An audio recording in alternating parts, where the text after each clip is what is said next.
Mark, when I do these exercises, I saw your comment the other week where you go, oh yeah, Neil does these. He may miss one, but he still clears it. I don't miss them. And I always make 147s. And if I miss, I start again. That was a good shot. A lot of check side on that one. Winning on reputation is very nice. It's like we call it factor over here. Factor, yeah, that's cool. I'm going to steal that. No one uses that over here. How many frames go for another 25, 30 minutes? Someone trying to get snookers, and 95% of the time it doesn't happen anyway. They do play pretty big. The Raslan tables. Yeah, the Raslan snooker tables are shocking. Especially the middle. They're out of control. Yeah. Well, this is the same thing. Keen-eyed viewers of the podcast will have noticed a few weeks ago that Neil Robertson made an appearance during our interview with Andy Barnett. We actually spent quite a bit of time with Neil, so I'm bringing you that full conversation now. Please enjoy our interview with Neil Robertson. Today's episode is brought to you by Mr. Minute Fountain Gate. Mr. Minute provides shoe repair, key cutting, car keys and remotes, engraving, watch servicing and sharpening. Run by Australian legend of pool Tim Shelton, they have lots of great personalised gift ideas. Tim has 20 years of experience in engraving and can even use laser engraving for customised designs. Get 20% off in-store when you mention 8Ball FM at Mr. Minute Fountain Gate. Come on, Neil. Whenever you're ready, mate, just knocking you like 147. Oh, yeah, this one's tough. This is a tough shot. He just bangs it in. Oh, this is a tough shot. I'll just pot it anyway. Yeah, but loads of side. It's not ideal either. What's that? So that must be 113, is it? Yeah. We've got a player in Australia that just plays everything with loads of side as well. It's easy, apparently. And now that's it. That's end of break. There's absolutely no way. No chance. Yeah. Play a double. Judd Trump's special top spin off the top rail and then just hold for the green. Play a Mark's double. It's a good try. I have to start that one again. Indeed. How are you, Neil? Yeah, very good. Hold on, I'll just find the radio. Neil, this is Barney. Did Barney? you Barney? I don't know if you caught any of the Australian nationals, but Barney just came runner up to Rusty in the singles. Hill. Right. Oh, unlucky. Yeah. No, I didn't. I saw some controversial pots. Yes. There was a bit of a talk about the table. Barney was actually on the one with Rusty that went viral, I think. Yeah, Rusty. Yeah, I was sat right behind that pocket. Oh, right. Okay. Barney was on the receiving end of that shot. that ball actually hit the jaw and then hit the other jaw and then shook the life out of me as it went down. Yeah, because it didn't stop as well. It was like the Tiger Woods putt. Yeah. Yeah, the hundreds of millions of dollars for Nike free advertising that. Yeah, That was that's the right. one. Now, a couple of interesting things have happened since we last spoke to you, Neil. So, first of all, you were run up to Zhao Xingtong in the Riyadh Season Snooker Championship. When was that? Must be about a week ago now. Last Friday, wasn't it? Yeah. Yeah, so Friday. nearly a week. So, congratulations. Invitational event. You're obviously in good form, making the final there. What's your take on the event? Give us a quick rundown there. Yeah, well, I wasn't in the event last year because it's only top 10 in the world, and that was the beginning of my resurgence up the rankings. So I think I was like sort of 15 or something like that. Is that on the 2-year list or the 1-year list? Yeah, the 2-year list. Yeah. So I missed out last year, which was frustrating because it's like a lucrative event, and and Saudi put on great events. They're really sort of pumping a lot of investment into snooker and sport in general. And it was held at a place called Boulevard City, and I've never seen anything like it. So you get there, and there's all these different buildings. So you get in these like little golf cart kind of things, and they're taking you around. One building's for the WWE wrestling. Another building is for like they have all the boxing. Yeah, with Tyson Fury and Usyk have all fought. they're all within like a stone throw away from each other. Then there's like the Ronnie O'Sullivan Academy. Then you got a football stadium. Then they've got like a big go-kart stadium. It's just like, it's crazy. You never see anything like it. It's quite amazing, really. And then we had our venue as well. Just won tables, top 10 in the world, two Saudi wildcards. We've actually improved a lot since last year. Good event. I played really well getting to the final. It's quite a strange format, though, because I played the first semi-final at 5 p.m. and we didn't start the final until 10 p.m. And I think we both were. We both missed a few sort of tired shots. And, I think we both didn't play particularly well because of that. Usually you start finals at 7 p.m., not 10 p.m. Yeah, it's late But in the night. in Saudi, everyone sort of like wakes up there around 4 p.m. I presume it's Because quite so hot. warm, Move right? there. Yeah. So you won't- Yeah. And so shops close at 12 p.m. Then they reopen again at like 4 or 5 p.m. So it's almost like when shops close at 12 p.m., that's like their nighttime. And then things open up again at like 5 p.m. So during the day, there's like nothing open. So that's when they're all up and about around 10 p.m. Because all the boxing and that doesn't start until 3 a.m., 4 a.m. local time, like Anthony Joshua and when wow. Fury fought and all that. Yeah, it's unreal like how things work over there. But so it was a great event. The final was a bit disappointing, but I don't think it's too much to read into. I tried reading into it, thinking like, oh, maybe I could have had some like energy gels or should have had a coffee or something. But yeah, Joe Perry thought not to read too much into it because you'll never start a match at 10 p.m. local time sort of again. Great event. Getting to the final, played some really good stuff. Kept that momentum going from the semis of the champions the week before. And I'm sure we'll talk about it now as well. The Snooker 900, which was probably the most enjoyable event I've played in for a long time. Yeah, so tell us about this because I was trying to figure out. I'm not even sure if it's a World Snooker Tour event or is it run independently of that. So it's run independently by Jason Francis, who he runs like the World Seniors and stuff like that. The Crucible. He does the World Seniors and the Snooker Legends series, which has featured Ronnie O'Sullivan. I've played in a few of the events as well. Like he's done sort of England, Northern Ireland versus the rest of the world. That was great fun when we did that. So he's come up with a new concept with the Snooker 900. And so the event was best out of 11, 15-minute total frames. So once it gets to 15 minutes, the frame's over, whoever's leading on the points. 20-second shot clock. You have to hit a cushion either before or after contact. So you can, say if you're snookered off the break, you can come off the side cushion and go and rest into the reds. That's fine, as long as a cushion is hit either before or after. Even and if ball you're in not, hand from a foul. Can you come off a cushion even if you're not snookered? Yes, yeah, you can. Yeah, okay. So as long as you hit a cushion that's first. your choice to do that. And then any foul is ball in hand. Yeah, which was pretty severe. Like that. Yeah, that that's was a killer. In snooker, someone like it happened with me against Mark Selby where he cut a black in and he to go into the pack of the reds and the reds dropped in. And so I could then put the white perfectly to get on perfectly on a red to then get the perfect angle onto blue to open up the reds, and I won the frame from it. It's quite a harsh penalty, but what it did was, so what the ball in hand rule does is that it stops the really negative safety shots and it stops players from, a really good example of this is someone might put you in trouble off a safety shot, the reds are open, they've played a great safety shot, and what you do is, and all the pros do it, you play two cushions and try to glance a red that's near the pink. And what you do is, everyone does it, you play to miss it by about 3 or 4 inches the first time, foul and a miss, no problem. And then you get it put back and then you slowly just edge your way up the cushion until you graze it thin.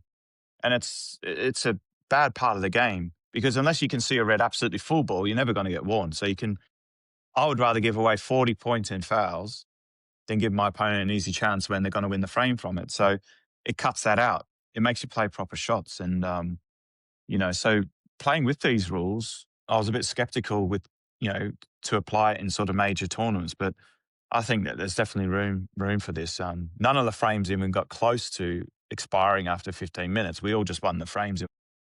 Yeah, because we're all playing properly, and it encourages everyone to play your natural game, which is to attack. And so, even John Higgins, he said he absolutely loved the rules even after the final. Well, if you eliminate those negative safeties, like they're the things that slow the frames down, right? But like if that's gone and you're in the balls. Yeah. And snooker needs to evolve. We haven't changed the rules for 50 years. The free ball rule came in 1970. And then that's the only sort of actual rule change there is. There was the introduction of the foul and a miss, but that was to stop blatant cheating. So I think we need to, move on with the times. The 20-second shot clock as well, the only time that came into effect was when you needed to get the rest out, you need to get the spider out, or the long extension is when the rest was involved.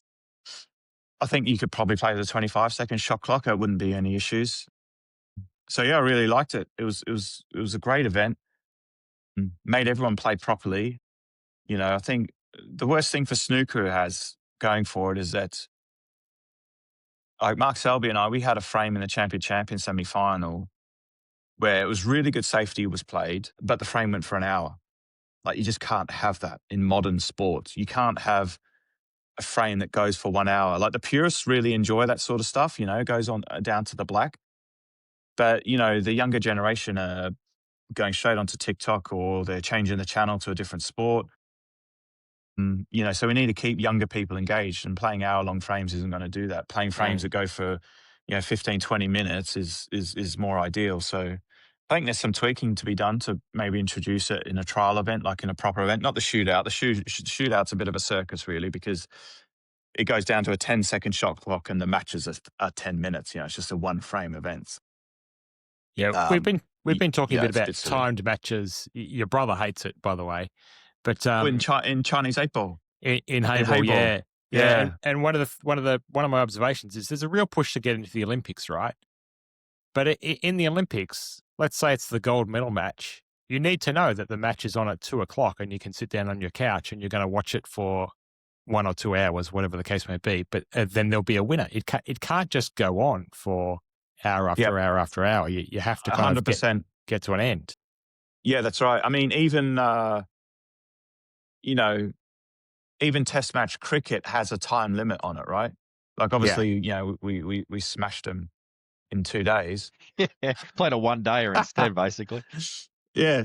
But when the day's going to finish, when the day's going to start, unless there's rain, of course, but when the day's going to start, when the day's going to finish.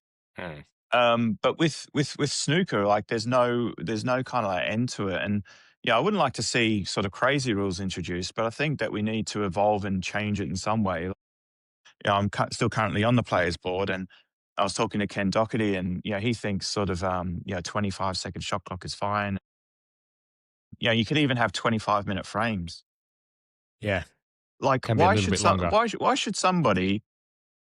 So somebody can completely outplay someone in a frame, to the point where opponent needs 3 or 4 snookers with 4 reds left, but they're going to come to the table because that chance of the free ball, get snookers. How many frames go for another 25, 30 minutes, someone trying to get snookers, and 95% of the time it doesn't happen anyway. So like, that is just wasted TV. And, so I think, things like this need to sort of be trialed because, I mean, I think we have a lot of dead frames that are played on TV, especially when there's snookers required. And, I think that if you had a time limit on the frames, then the person who needs the snookers needs to get on with it, because players play on for snookers, not just trying to get the snookers, but to stifle the opponent, to slow them down, to get them dragged into scrappy kind of frames and that. And, I don't think it's any good. Yeah, even if they lose the frame, it kind of they're resetting the tone for the frame afterwards. Yeah, job done. Right? Yeah, job done. Yeah, I think. Yeah. And by the way, Mark Selby, when we played in the Snooker 900, he thought these rules were great as well. But Mark's like the best exponent I've ever seen. I remember the final with Ding Junhui, and Ding made a 70 sort of frame winning break, and Mark needed like 1 or 2 snookers with 1 red left, and Ding missed quite an easy red. And I said, that could cost him the world title because Marc will make this frame go for another 25 minutes here, and then Ding will be completely out of rhythm, and Marc's very good at sort of switching out of that rhythm into a more flow state. And that's what happened. Ding got out of rhythm. Marc won the next few frames of the session, and then then he pulled away. I don't think people should be able to do that because I can't think of many sports. Like look at AFL, right? They completely changed the rule to flooding. Like that was an absolute cancer to AFL. Watching teams set up with everyone behind the ball at the bounce. And then you had matches that were like sort of 3 goals 8 to like 4 goals 11 or something. It was just it was awful for football. So the 666 was a great rule, and I think that we need to evolve into things to make it more appealing to everyone. People want to see scoring. Do you really think that there's that many players nowadays, though, especially with all these Chinese players coming through who are obviously very focused on heavy break building and pretty rhythmic play? Do you really think that there's that many slow players on the scene compared to, say, I don't know, the older days when you were looking at Ebden and guys like that who were traditionally very slow? Yeah, 100%. Yeah, no, definitely. I mean, playing, Anthony Hamilton, Dave Harold, and guys like that who, they used to make it real hard work. Some of them would take sort of purposely nearly 40 seconds per shot in the balls just to keep you in your seat for as long as possible, and stuff like that I just don't think should be allowed. And no, you are right. There is, it is sort of naturally evolving, but there's probably an awful lot of stuff that you don't see. I think when you see the top players play each other, generally like we're trying to attack and we're trying to win. But in the earlier rounds in tournaments, it can be like in China, a lot of matches you don't see that get pulled off because they don't finish in time. And, I think that some of these rules, what they would do is it would actually help the slower players because like I've been guilty of it in the past where I've played slow in matches because I was just trying to play too perfect. I'd open the reds up and instead of like playing the first shot I see, which is 99% of the time the right shot, I think, oh, hang on a minute, maybe I could make this break without even like having to make a cannon. Let me just work this out. And all of a sudden, like you start, thinking of 8 different options and you're just taking too long and you get yourself out of rhythm. So it's like in tennis, right? I think that in tennis, they introduced like the 30-second, you got 30 seconds to serve, like after a point, because, some tennis players were just slowing stuff down. And it's just like a little bit, like what a 25-second shot clock would do is it would just create a little bit more urgency in the shot interaction. And where I found the biggest difference was the shot clock. It wasn't like if I'm playing John Higgins or I'm playing Selby, and when we're in the balls building breaks, like the frames are over like pretty quickly. But where it can get quite tedious is the safety exchanges because we're just looking for the absolute perfect safety where we're not leaving a pot on no matter what because players are so good now that everyone's like a good long pot. Everyone can get in and score.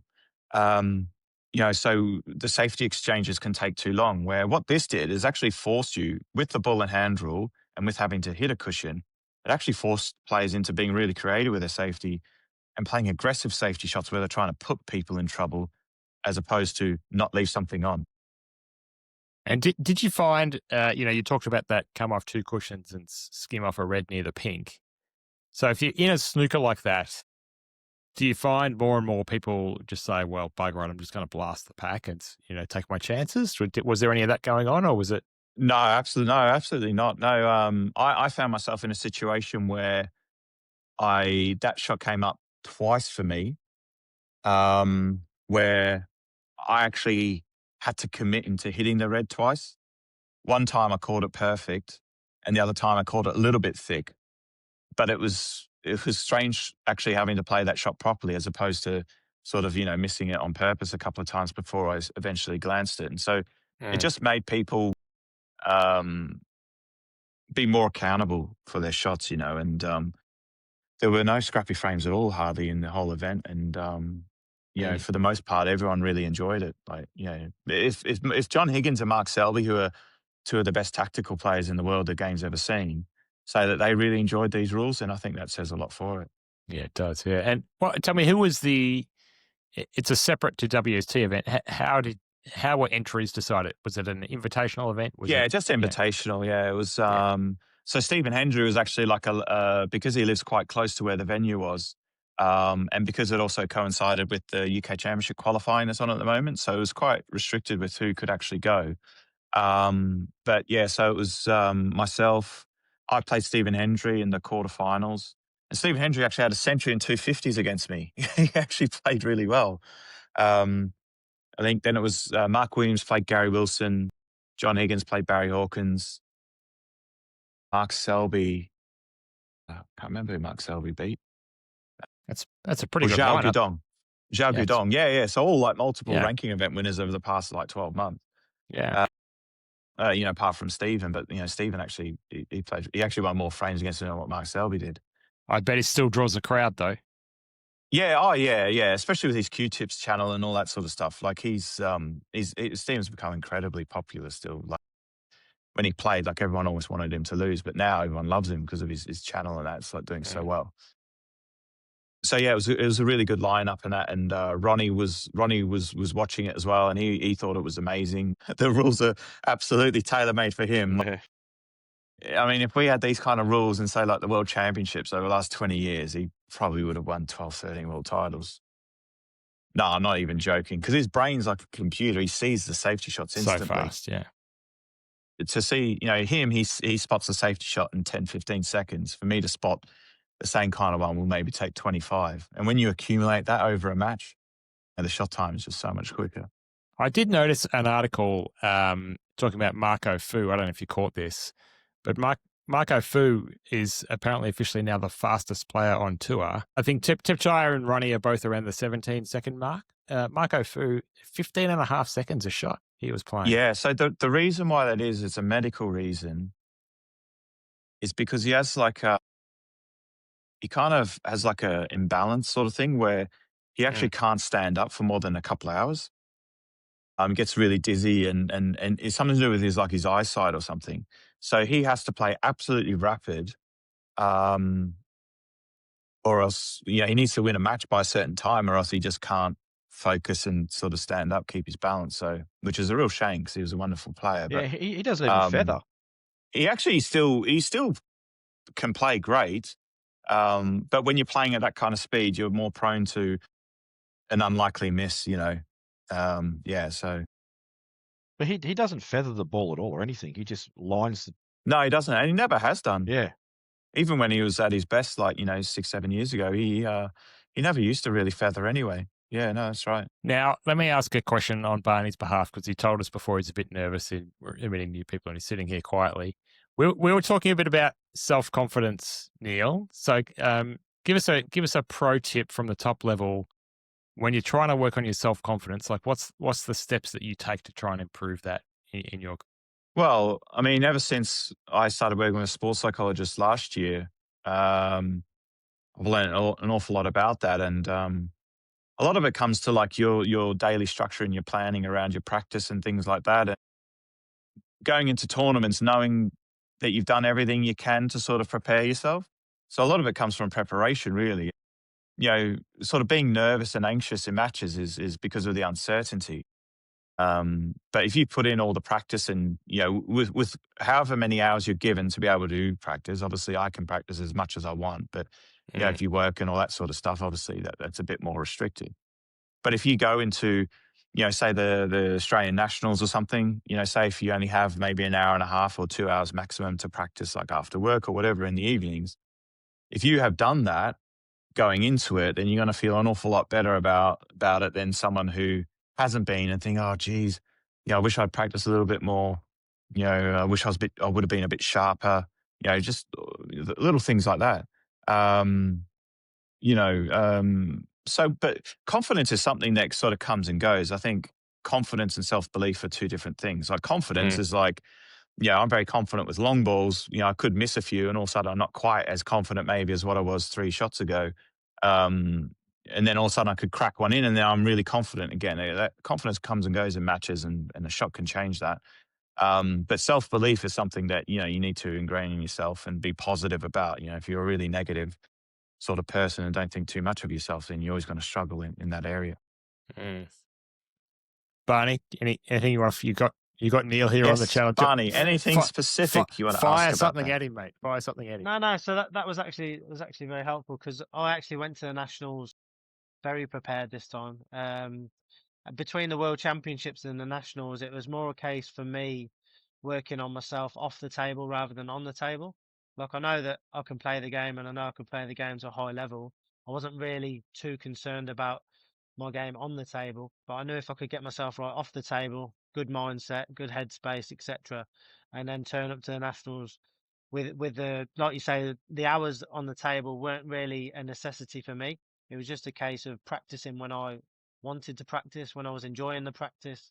You know, if I went in the shed to hit balls and it was 20 minutes or half an hour, as long as it was 20 minutes or half an hour enjoyable practice instead of 2 to 3 hours of, you know, a grind or a slog, that was more beneficial for me. So I did a lot of work off the table to get myself into a good headspace, good mindset, and something that I'll continue to work on for the future as well. I think that's, for me, it's paramount really to be in a good headspace. Really is key for me. Yeah, and that's a great point because, you know, I would sometimes come into the club, I'd practice for maybe an hour, but it would be 100% quality. You know, Joe Perry would do 3.5, 4 hours by himself, but he would be getting frustrated because he's missing, he's not playing particularly great. So therefore, that time's wasted. You know, you're better off, I'll be better off doing an hour and then going to the gym or something like that, or, you know, doing something productive away from the table rather than sort of bashing your head against the wall. And that's, you know, that's a great example of what to do is about the quality of practice, not the amount of practice. You know, no one's ever sort of, no top players really sort of like done that where they've just forced themselves to practice. And when you're practicing, and if you're not doing the right things, then you're creating bad habits. You know, so you shouldn't be practicing if you're not enjoying it. You know, um, if all you feel as though you can do is half an hour of absolute quality practice, then just do that. Don't force yourself to do 3 hours. You're not enjoying it, and you're getting frustrated, and you know you start to sort of create really bad technical flaws as well because you're being lazy on the shot. So yeah, 100%. Yeah, I think as well we've done, as kids, we've always, you know, we've done the hours and hours and hours. We've kind of served an apprenticeship at the game, so we know that the hours are in the bank. It's just a case of fine tuning nowadays, I believe.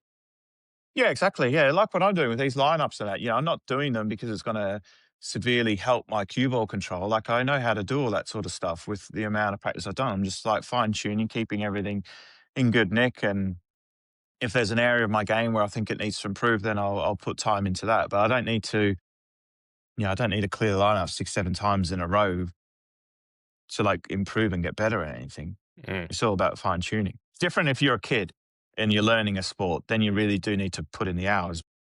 Yeah, I've done I've done that apprenticeship when I was, what was it, pot black it was, but it's potters now. Yeah, sometimes I'd be in there for like 12 hours practicing. I could never do that now. There's no way. It would actually be a waste of time. Yeah, Thousands 100%. and thousands and thousands of hours, no doubt, Neil. Yeah, with Brett and Scotty, Timmy. Yes. And what's next for you, Neil? What's coming up on the calendar? UK Championship this Sunday. Oh, yeah, of course, the UK Yeah, Championship. it's like every week we're playing, it seems. The funny thing is you don't really have any time to reflect on like a loss, or you don't really get that much time to enjoy a win or anything. And, you know, you're just straight on to the next one. So, which is great. I mean, the year I won the world title, we had 6 events. Yeah, sometimes we have that in like the space of 7 weeks. So very lucky. Yeah, they're very really lucky to be playing the cranking game. them out now, yeah. So when you're in good nick, you're feeling up and about for the UK? Yeah, I feel amazing. Yeah, I feel, best I've ever been playing. Yeah. So it's like 4 tournaments I've won now in like the past sort of 12 months. And working with Joe Perry's been absolutely brilliant since he's retired. You know, it's it's a voice that I really trust because he knows my game inside and out. We're really good friends. And so when he says something to me, he's not going to be afraid to like sort of be strong with me in certain areas. And I think some people can be a bit like that. You know, they just want to tell you things that you want to hear for the fear of upsetting you. Whereas, it hasn't really happened. But if Joe sees me sort of like, if he knows I haven't been practicing, or if he knows my preparation wasn't good for an event, he let me know about it. And tactically as well at events, at the interval or before a match going in, we come up with really good plans and stuff, and I trust him with what he's saying, which is really, really good, because then I can follow those instructions with complete certainty. Yeah, and 4 events won, but like 2 of those are invitationals that don't count towards the rankings. And despite that, you're still sitting on top of the 1-year ranking list. So Which having 4 a great. did I win? No, I won the English Riyadh- Grand Prix. Oh no, that was a final. That wasn't a win. Oh yeah, sorry, but the Crucible Cup also invitational. Yeah, Crucible Cup. Yeah, invitational. Yeah, but the English Open, the World Grand Prix, and the Saudi Masters. That the was Saudi a biggie. Masters. Yes, Getting a bit yes, dark indeed, there, yeah. Barney. Yeah, we Slowly fade down a light. Do you know what the funny thing is? It's about as bright outside it is for him at that time at night as what it is for me at 11:30 in the morning. Oh, it's terrible. No more golf. Barney's in driving WA. range. What time is it where you are, Barney? In WA, 7:30. Oh yeah, so the sun's just going down. Just about getting dark. Yeah, It's pitch black for me in an hour. yeah. I don't know. You live in England, mate. No golf today, then, mate. No, just driving range, working on stuff. Yeah, very good. Improving in stealth mode. So when I enter the club competitions, then I'll be quite a few shots better than my handicap. So Mate, I've got upset a couple already, actually. I like it. Mate, I've got one request for you, which you won't do, but I'm going to ask it anyway. I want to see the COVID hair come back. No chance. Mate. I'm not going to go 9 months again without a haircut. Mate, that Shaun the Sheep look was the best look I've ever watched on TV. I enjoyed watching you more than I did the entire time we played snooker. Couldn't stop laughing. It was brilliant. I almost could get called for a hair foul at some point, leaning over the table. I think my sister-in-law put a picture of a llama or something, and actually made it into the Sun newspaper. She put on social media a picture of the llama and a picture of me, and it was in the Sun newspaper. It was like, oh my God. I remember putting the snooker on, and I see you there, and I'm like, why has he put his hair like that? I had no idea that you weren't allowed to get a haircut. Someone's about to jump on the table. No, in the UK, you couldn't get a haircut. So I thought you did it by choice originally. And I just thought you would do it. I thought you were just doing a Ronnie piss take where he does random things where he's doing the. Well, he does the opposite. He was doing what you're doing. Ronnie shaved his head halfway during the World Championships because someone made fun of his hair. I want him to bring back the Aussie accent that he was doing there a while ago. I thought that was brilliant. Oh, when he was talking about like ranking points and all that sort of stuff. Yeah, ranking points, mate. Yeah. I'd like to see him do some more of that. Yeah, I really have no idea why he was doing that. Well, get in his ear. We want more of that over here. Yeah. Bit of fun. We love a bit of fun. Barney, I feel like we better let you go because you're fading into the dark there. The floodlights haven't kicked in yet, mate. So, mate, thanks for joining us. Congratulations again on your Player of the Carnival win and congratulations to that. And being runner-up in Player the of the Carnival. singles. That's a big one. That one. Yeah, shot just over 80%, Neil, in the team's event. So hard to get a frame of Barney this year. I remember anyone going to the Nationals was always like, Mark's always talked about it in Scerri, like Player of the Carnival. That's like, that's a pretty awesome award to get for sure. Yeah, very happy with that, mate. Very happy. So yeah, it was a good 2 weeks. It was overall the standard. Our shot was very high, and just couldn't get over the line in the singles final. But rusty. Another day. Congratulations again, mate. And like I said, we'll be cheering you on the world title. So yeah, good luck over there. Hopefully, we'll speak again before then. Yeah, thanks for having me. Where is that next year? Yeah, nice meeting you, mate. Morocco. It's in Morocco. Oh, wow. Okay. Not in Blackpool. Nice. Not in Blackpool. Yeah, I mean, that's right, I think you're going to enjoy Morocco a bit more than that. Yeah, for sure. Blackpool, dear me. Good on you, Barney. Cheers, boys. Thanks very much. See you, Thanks, mate. See ya. All right, see ya. Yeah, mate. And just for the record, Marty, I don't know if Mark told you or not. I actually picked Queensland to beat Victoria in the final before the event even started. No, he didn't tell me. So you probably just made that up. No, that's fact. I actually thought they were the strongest team on paper. As much as I didn't want them to win, obviously I wanted Victoria to win. But I actually thought Queensland was the team to beat, especially up there. Yeah, I thought New South Wales had a very good team. as well. Didn't think they went deep enough. Yeah, their top half was very, very strong, and then they faded down the bottom half. Geez, this looks different with 3 people. Yeah, totally. Did you catch any of it, Neil? I guess you're just hearing snippets of it now. So He's just The playing snooker. Nationals? yeah, Yeah, no, I didn't know because I was obviously in Riyadh, and then, well, I was like, yeah, the champions right before that. Then we flew on plane straight to Riyadh, and then I played 900. Yeah, so no, it was, yeah. So hardly. It was only when Mark put up that stuff on Facebook saying why a lot of people were a bit skeptical about going. yeah, With the tables, I can understand that because pool is already like pretty ruthless, like especially if things aren't going for you on your break. But if the Yeah, well, if the tables are lending itself to basically whoever pots a ball off the break wins, and yeah, I can see why. There's been very controversial comments about it. I mean, some people like it. Some people say, no, they're too big. There's no middle ground, really. It's like for or against these new tables. that match. What are they? What tables are they? Are they like the ultimate pool ones? Yeah, Racing Apollos, Yes. Yeah, exactly. Oh, the that. Racing. Yeah, they do play pretty big. The Racing tables. Yeah, the Racing snooker tables are shocking because especially the middle are out of control. Yeah. Well, this is the same thing. They're exactly the table the fitters same. need to spend 6-7 hours on them to try and get the pockets tight enough. Yeah, okay. So Barney played Rusty in the singles final. Barney was leading. What was the score? It was a race to 10. Barney was leading 8-4 and lost 10-9. And that 8-4. shot. Gee, so he would have had quite a lot of breaks then to like run out himself the match. Yeah. So Rusty went on a 5-frame run then to get in front 9-8, including the shot that you saw up the rail that kind of dropped in. Oh, that was in the final. That was in the final. That was one of those 5 frames in that run. Oh my God. Yeah. So if that doesn't go in, he loses that frame, right? Most likely. That he could probably only have loses gone the in for match. Rusty. No one else in the whole venue. Only Rusty. It's just the way it goes. Rusty's just got this freakish ability for things to just go right. And don't get me wrong, I'm not taking nothing away from him. The guy's a freak. He's like no other player. Match. Yeah. He literally is like the Ronnie of snooker, like where he's just fast, aggressive, just not afraid to do anything at all. Just takes everything. He really goes for it, doesn't he? Yeah, he's insane. Yeah. But he's got great quite to watch.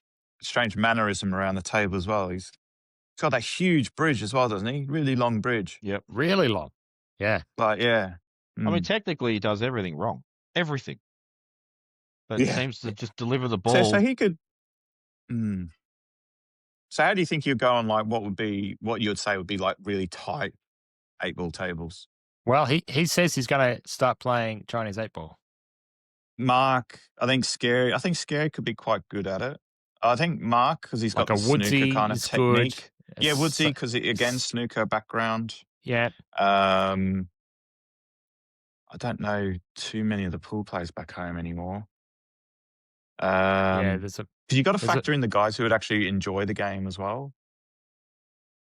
Yeah, Vinny Calabrese, I think, good. Obviously, he's got like, the all-round, snooker, American pool, like the New South Wales pool when they used to play on like the 9-ball table, sort of 9-ball kind of tables. Yeah, Josh Gorski just made the Australian team. He's got a snooker, I think we just need to look at the Josh, juniors. I've not seen him play. Yeah, Kurt Dunham perhaps as well. I don't know. It just all depends. But yeah, those guys in China are very, very, very strong. Ridiculously good.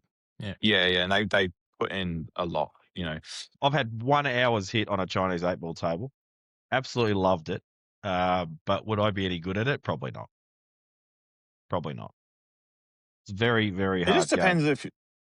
Yeah, it is. And also I think depends how new the cloth is as well. Like the older the cloth, like that game gets severely harder and harder as the cloth gets older and older. If the table's like brand new cloth and stuff, it's really nice.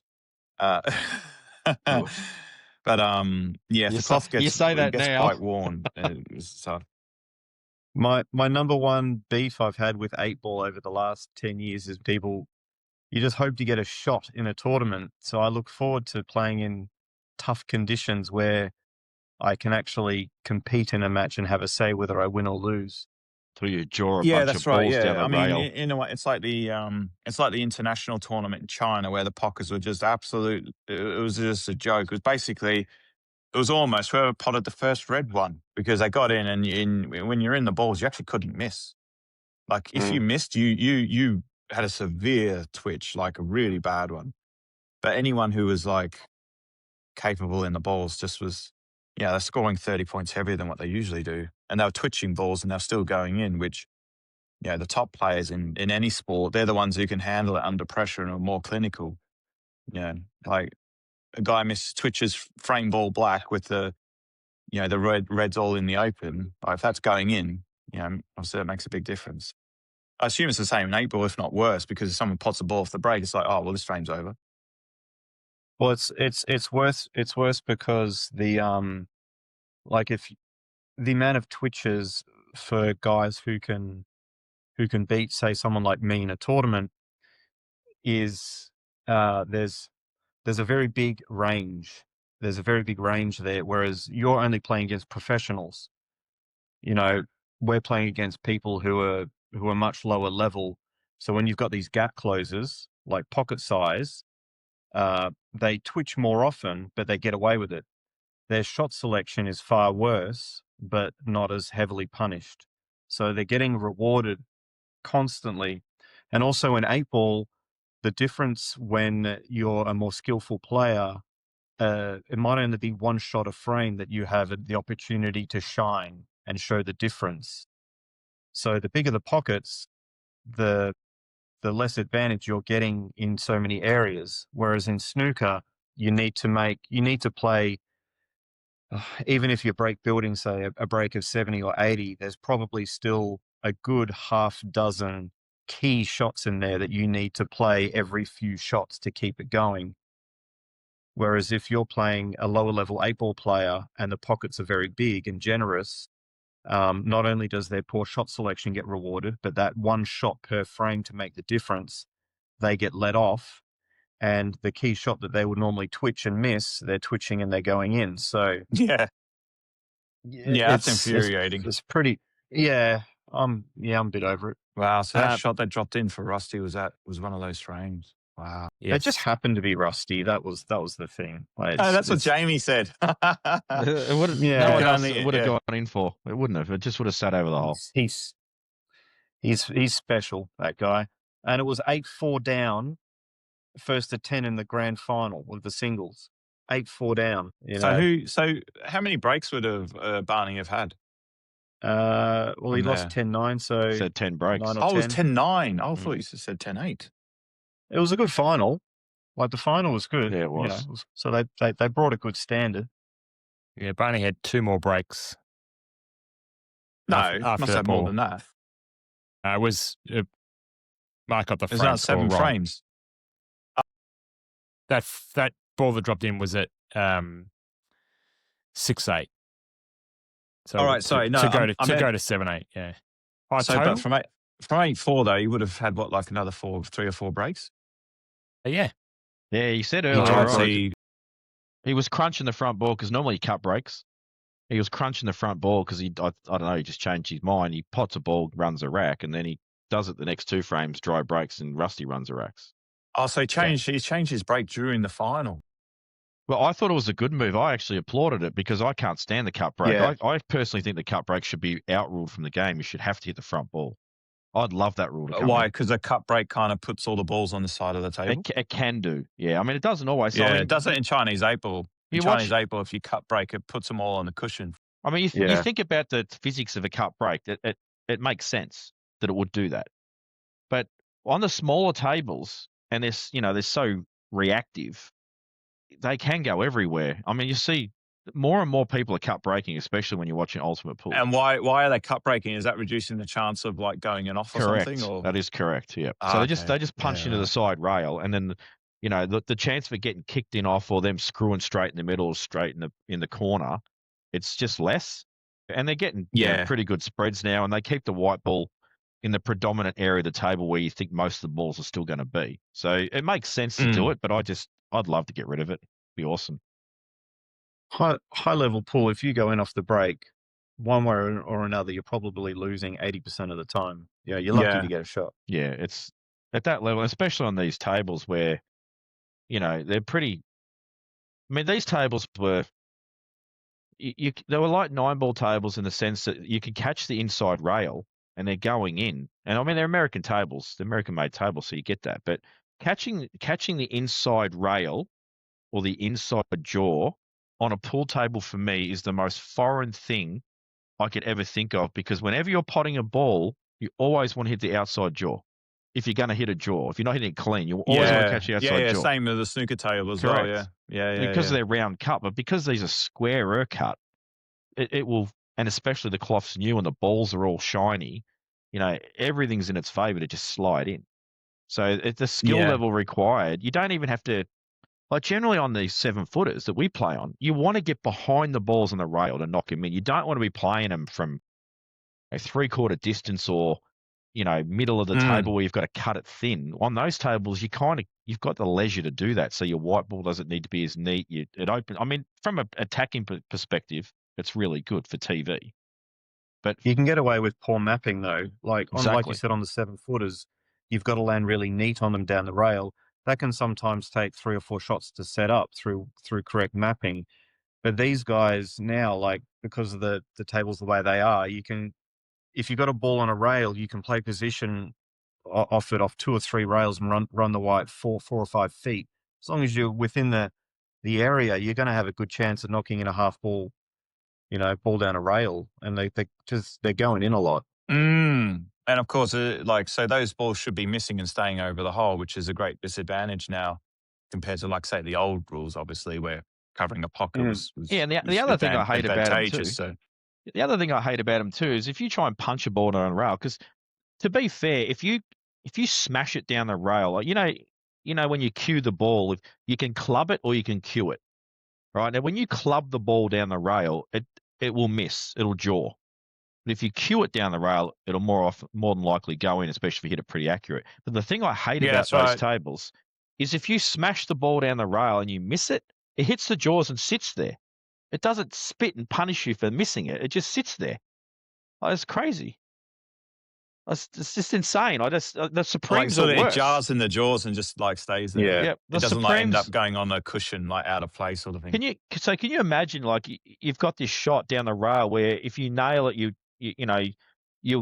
win the frame, but if you miss it and you don't know where the ball's going to go and it does go dead to a rail, your opponent's got this luxury of their opponent's ball being safe, but they smash it down the rail, miss it legitimately, it just sits over the pocket. You're still under the pump.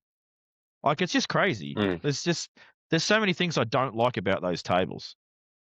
There's things I like about them too, but I think as a purist, I like our tables. I preferred the Supremes when they first came out and I was playing on them because I like the gap close, because obviously the gap close suits me against some elite players. But the more I played on them, the more I realised they just weren't a good table to play on. I just much prefer our tables. They're like mini snooker tables, really.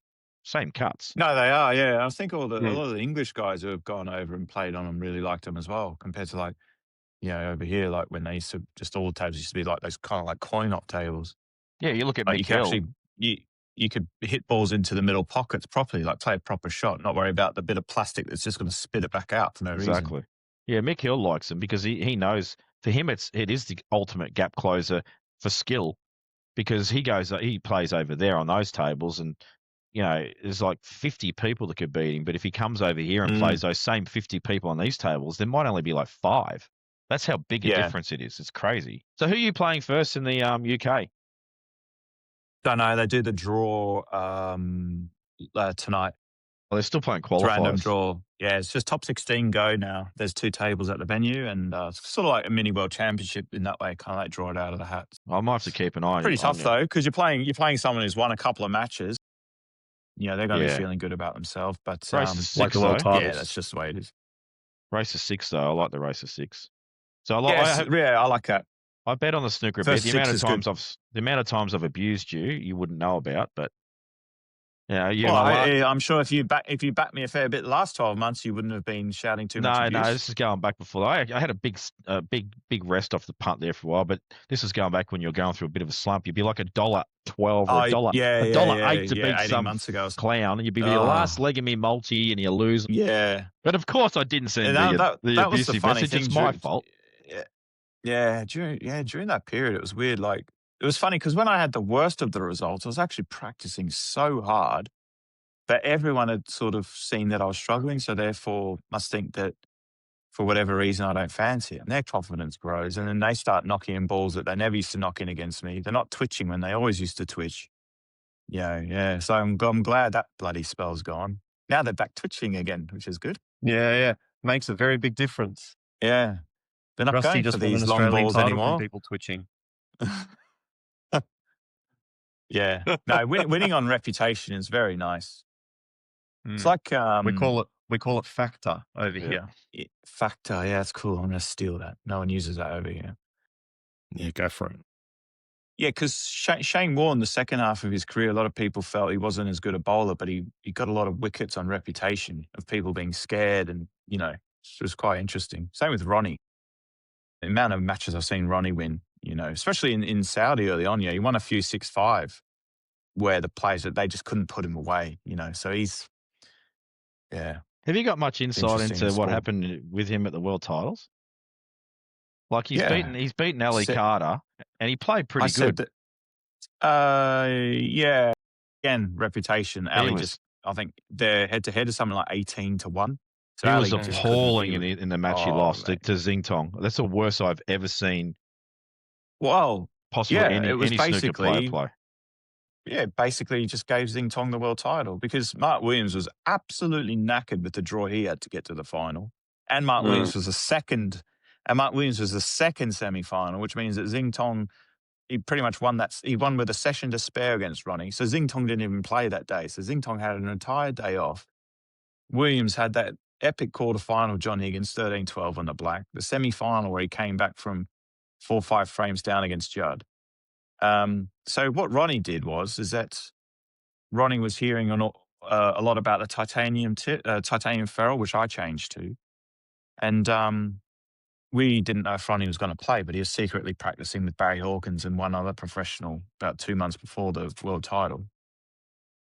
And he changed to a Tom Param Q from Thailand because Ronnie, he played in the Championship League in January and he missed a shot. I don't know if you've seen it, and he smashed his cue on the table. He actually broke it. Broke the cue. Yeah, I did see that, yeah.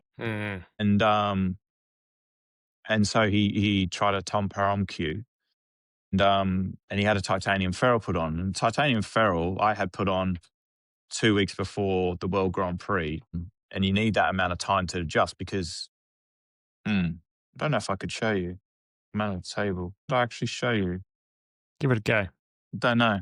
Yeah, so basically with a titanium ferrule, so that blue there, with the brass ferrule, I'm basically aiming like with loads of left-hand side, and I'm aiming for the blue to hit there with a brass ferrule. Yeah. The titanium ferrule, you just aim to pot it because the side doesn't throw. So there's no throw at all? There's a tiny little bit. At first, when I first put it on, there was like 0 throw. And I was missing those shots by about 3 inches. Because you're so used to allowing for side. My brain was just like, it has to move with side. And so it takes a little while to get used to. But when you get used to it, all of a sudden, you get used to it. And then with mine now, there's a tiny little bit of throw, but it's about a 15%, sort of 20% throw compared to 100% throw. That's interesting because I actually always thought the throw, obviously different compound of ferrule and stuff, the materials, but I always thought that the throw difference really mattered the most on the thickness of the ferrule. Because the original, like I have a Peter Hanley cue, a maple one, and the ferrule that was on that originally was wafer thin, like 0 throw, and then the ferrule cracked. That's correct. I got a new ferrule and it was quite thick. I can't use it anymore. It's horrible. Yeah. Well, the brass ferrule I had, when I took it to Stuart Green at Green Bays, and he put on the titanium ferrule, he saw my brass ferrule and he thought, the walls are quite thick on it anyway. So I was at a massive disadvantage for quite a while because he was like, how have you been able to pot all these long balls that you've been able to pot? Like, it shouldn't really be possible. So he said, you must have been hitting the ball so accurately, bigging myself up for videos, but he couldn't believe it. He did a lag test with my brass ferrule where he put the white on the brown spot and then he went up the spots over the black spot and he played it with a considerable amount of right-hand side. And my cue ball was throwing like an entire sort of like ball and a half. And with a titanium ferrule, it doesn't even move. It just goes up over the black spot. Mhm. So that goes to show you how much I had to allow for playing your figure eights, long balls with side swinging them around, how much I've actually had to aim and not actually realize it. So the titanium ferrule makes those shots so much easier when you get used to it. So Ronnie spent 2 months adapting to a titanium ferrule where he's had to change his brain where he has to aim. And then he wasn't playing particularly great in the World Championships, but he's playing well enough to win it. So he's in the semis against Xing Tong, and he's 4-3 up. He should have won the last frame to go 5-3 up. He's had a bit of a head loss, and then he got the titanium ferrule. It's hard enough if you change a tip during a tournament. Not only has he changed the tip, but he's gone back to a brass ferrule at 4-all Serious. on the titanium one. Oh, right. Yeah. Okay. That's Match insane. over. Yeah, Match over. If 100%. if anybody actually knew that, like the bookies would have priced Ronnie as still really strong favourite to, if I was like a bookie and I knew what that does, would make Xing Tong almost impossible to lose. Yeah. Mm. Impossible. And what Ronnie did was he was missing long balls by this far because he's having to go back to allowing for throw, and he was just so confused. He didn't know where to aim. He was missing everything. In the balls, he was just missing balls like this, like just right behind. It was basically like a free win. It was actually sad to watch. Free. Oh, it was horrible He to would watch. have won an eighth world title if he just played properly. He wouldn't have lost. There's no way he would have lost the semi-final. He just played properly. With the titanium ferrule, and then against Williams man was Williams absolutely gets in. knackered. He was absolutely knackered for the final, Mark. So, yeah. But, it's good for the game that we have a Chinese world champion because, people like me get to reap the reward out of that. So, Is he representing the game well? Is he? What? Xing Tong, know? yeah. Yeah, he's playing in all the events and, no, he's really, really nice guy and, very respectful and really appreciates all the top players in the game. He's good to watch. Really nice. Good player. Yeah. Great to watch. Yeah, great to watch. Beautiful, Yeah. beautiful cue action and everything. Strikes the ball really well. Sorry, I just in want to get Riyadh, back to this. actually, all 4 semi-finalists were left-handers. It's quite strange. All right. Oh, I don't know how many times that's happened before. Well, They're all good potters. They're all good potters. I figured out why. Yeah. I know the secret to the left-hander advantage. There is one. Oh, what is it? Do you want to hear it? Yeah. The yellow. Yes. So when you go from black to yellow or just any ball to yellow, you don't need to get the rest out. They can reach it. Yeah, and then they anywhere can play around the easy. blue spot is even fine. Yeah, and then they can Yeah, play yeah, easy position to the green. But that doesn't That's make true. it. No, but they're all good long potters. All of them. All of them. Left-handers. I'm just talking shit, I Jamie. know you are. I want to. No, but it is it's true. something. And that's why I used to be so lazy going up for the yellow because I'm like, well, I can land anywhere. Yeah, it's a good. point. Yes, Jamie, what'd you say about the titanium? So ferrule? that's why you're a professional snooker player and I'm not, because I'm born right-handed and you're left. I knew it. Figured it out finally. So the titanium ferrule. So that blue example you gave earlier, no throw, right? But if you've got a ball that's, let's say it's. And I'll tell you what, playing that in tournament for the first time, where I was like, you've been practicing this, trust it won't throw. I thought, oh my God, just please don't miss this by 4 inches. And it behaved. It did exactly what it had been doing in practice. So yeah, go on. So how do you play a ball? Let's say it's near the pocket, but it's going across the bottom rail a bit. And you know how you flick them in with side? Like, let's say it's sitting over the left-hand pocket, you flick it in with right-hand side, but you make the white throw thin. How do you do that if there's no throw? Because that's so easy to pot when you do that. Yeah, so, you allow for, like, no throw, yeah. But it's so hard to catch the thin of a ball with no throw. Do you know what I mean? Like for me, I can't pot it. I can't catch a ball thin with side with no throw. I have to play it with maximum side to catch. It's so So weird. I'm so used to it. Are you talking one that's like near the hole, like playing it with, like if it was It's long, sort of near the black cushion, and I'm playing with like loads of right hand side yeah. So you got to to hit go it off like thin. two. Yeah, correct. Yeah, you basically allow no throw. But it's I don't know. You're saying the potting angle. You're It's saying the hard potting angle then. because it's thinner. Yeah, those kind because of yeah. you're pushing the white ball Uh, away from the ball, so you create the thinner angle naturally. Yeah, absolutely. That's why it's easy to cut balls in when you do playing with a bit of like, say, check side, because it always pushes it out a fraction, Yeah. as opposed to playing it with running side where it will always push it in a little bit. Yeah.